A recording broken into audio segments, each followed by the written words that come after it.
Bonjour tout le monde, c'est Yao. Aujourd'hui, je vais vous présenter la navigation dans les 5 prochaines minutes. N'oubliez pas qu'en 5 minutes, je peux seulement vous donner un aperçu. C'est à vous de découvrir les détails. La navigation, c'est trouver où on est sur une carte et à partir de là, trouver comment atteindre le point où on va aller. Donc tout d'abord, on devait connaître les cartes. Il y a des cartes à différentes échelles, il y a aussi des cartes qui diffèrent par la projection, comme la carte Lambert ou la carte Mercator. Mais elles représentent tous la même planète, et l'emplacement est toujours indiqué par latitude et la longitude.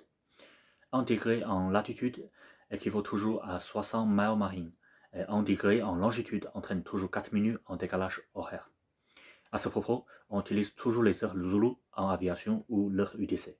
Quant à la hauteur, l'avion ne mesurait pas la hauteur, mais l'altitude, qui correspond aux différentes couches de l'atmosphère.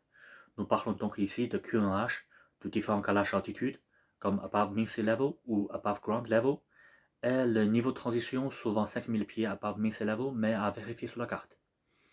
Ainsi, nous devons connaître l'effet de l'altitude et de la température de l'air sur le relève de l'instrument, c'est important.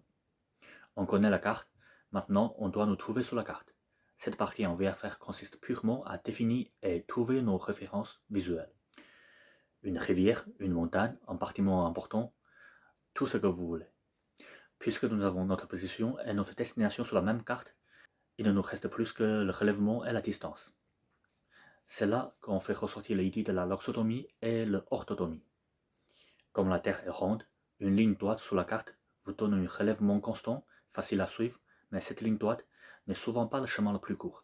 C'est important lorsqu'on vole sur de longues distances. Mais avoir seulement un cap et une distance n'est pas fiable. Nous pouvons rencontrer des erreurs humaines, les faits de vent, beaucoup d'autres problèmes. Nous avons donc plusieurs façons de naviguer. La première, erreur systématique ou cheminement, où on ne vole pas ligne droite, mais on suit des références visuelles comme une autoroute ou une rivière. Quand la référence zigzag, on zigzag avec elle.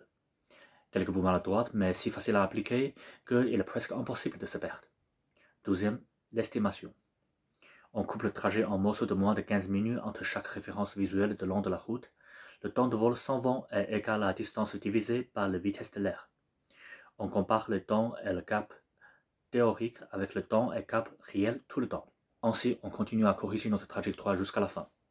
Ici, le facteur majeur entre la théorie et la réalité est le vent, présenté comme X dans la formule. On en parlera plus tard. La troisième, la radionavigation. Le plus courant sont le VOR et l'ADF plus NDP. Pour le VOR, on a sélectionné une station VOR et une route d'approche, présentée soit par radial ou soit par QDM. Cela donne une route indépendante de la position et du cap de l'avion.